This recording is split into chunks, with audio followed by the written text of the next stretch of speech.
한국 인터넷 커뮤니티에는 다양한 공포 이야기가 넘쳐납니다. 그 중에서 특히 유명한 이야기는 바로 흔들리는 버스의 그림자입니다. 이는 어느 한 사용자가 겪었다고 주장하는 실화로 시간이 지남에 따라 여러 사람들의 상상력과 두려움을 자극하면서 길어지고 재미있어졌습니다. 어느 늦여름밤 주인공인 정우는 친구들과 밤 늦게까지 술을 마시고 집으로 돌아가는 길이었습니다. 그날은 평소보다 늦게까지 시간을 보냈던 터라 택시를 타기에는 돈이 아깝고 지하철은 이미 끊긴 상황이었습니다. 결국 정우는 심야 버스를 타기로 결정했습니다. 버스는 인기척 하나 없이 적막한 도로 위를 조용히 달렸습니다. 희미한 가로등 불빛이 간간히 창밖을 스쳐갔고 정우는 피곤한 몸을 의자에 기대며 졸고 있었습니다. 몇 정거장 지나지 않아 버스는 거에 텅 비게 되었고 정우는 혼자 남게 되었습니다. 버스 안의 고요함 속에서 그는 잠에 취해 갈팡질팡하며 문득 이상한 기분을 느꼈습니다. 버스 창밖으로 지나가는 풍경 중 어딘가 익숙한 듯하면서도 알 수 없는 불길한 기운이 감돌았습니다. 그때였습니다. 정우는 창문에 빛이 난 사람의 그림자를 보았습니다.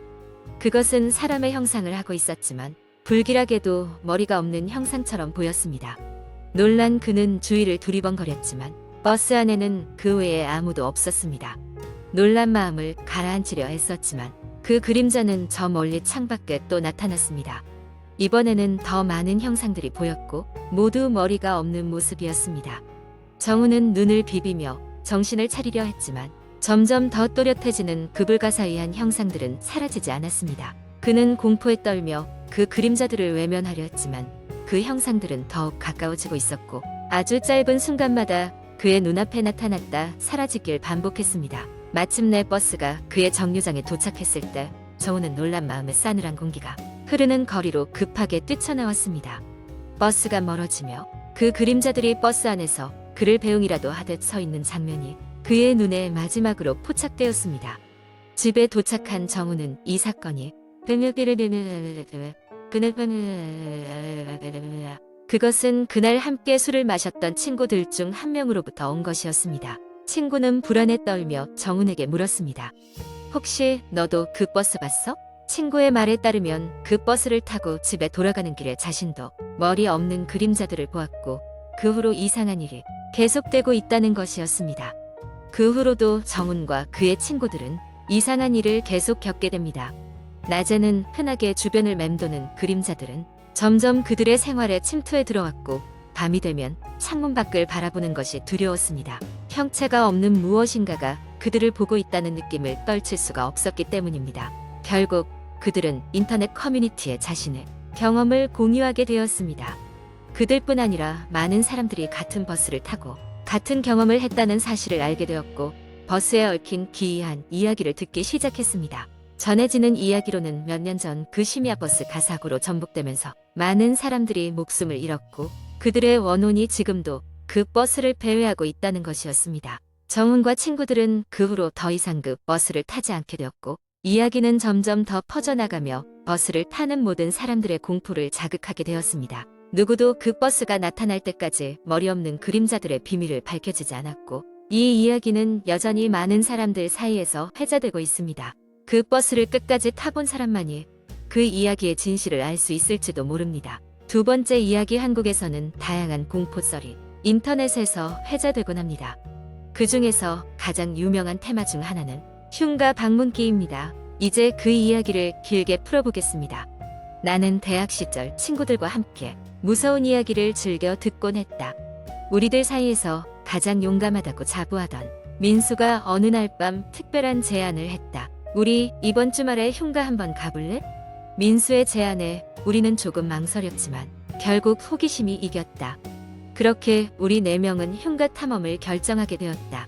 흉가는 우리 대학에서 차로 약 2시간 거리에 있었다. 인터넷에서 검색해보니 그곳은 몇 년 전 화재로 가족 전체가 목숨을 잃은 비극적인 사건의 장소로 그 이후로 아무도 살지 않는 곳이었다.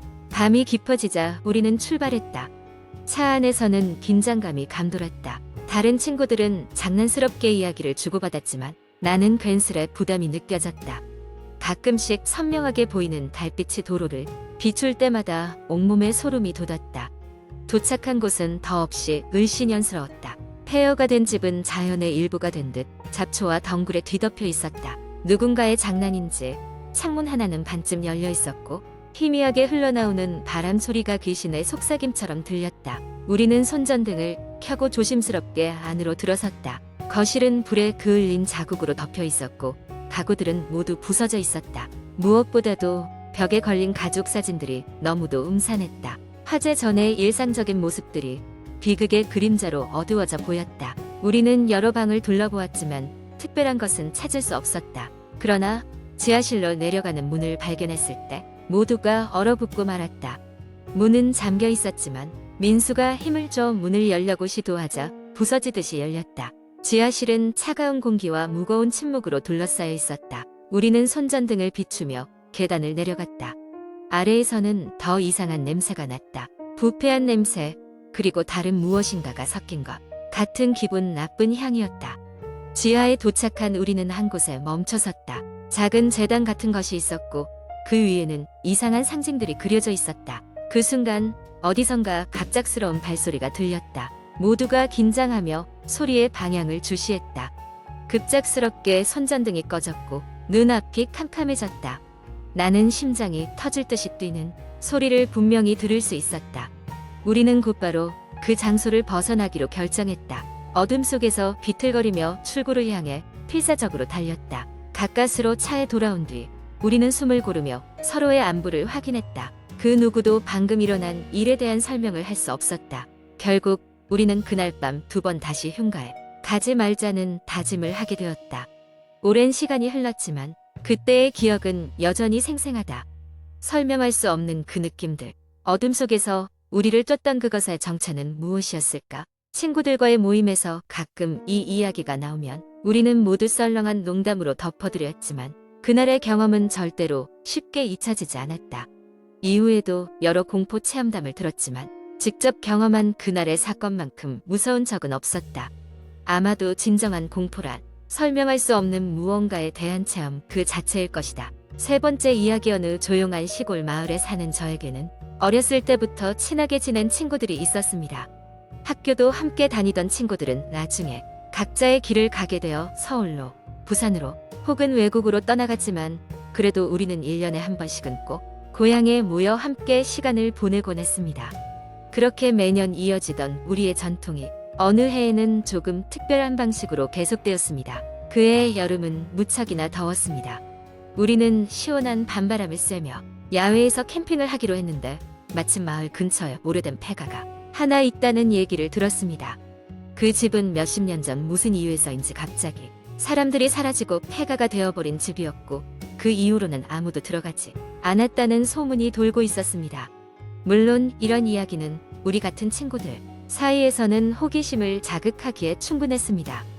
해 지기 전 우리는 폐가로 향했습니다. 집은 정말 오래된 것처럼 보였고 덩굴과 잡초가 무성하게 자라 문을 제외하고는 집 전체를 감싸고 있었습니다.